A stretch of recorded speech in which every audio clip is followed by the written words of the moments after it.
Hello guys, ഇന്ന് നമ്മളെ കർണാടകത്തെ അരി പഞ്ചാരിക്ക് അരി ഇട്ടിരിക്കുന്നു. അതിനുള്ള കഷ്ടപ്പാടത്.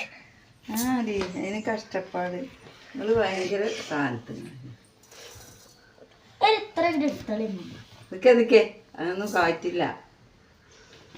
എൻ്റെ പഞ്ചാര പോയി കാര്യം പഞ്ചസാര കഴിച്ചിട്ട് അത് ഞാൻ എടുത്ത പഞ്ചസാര അതിന് തൊട്ടിട്ടില്ല. ഇട്ടുകള് എടുത്തു. ആ പഞ്ചസാര തൊട്ടിട്ടെന്നല്ല, ഇത് മറ്റേക്ക് എടുത്തു.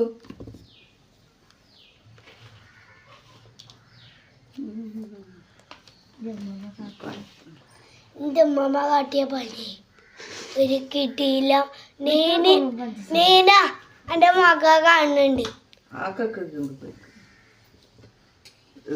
കേട്ടോ.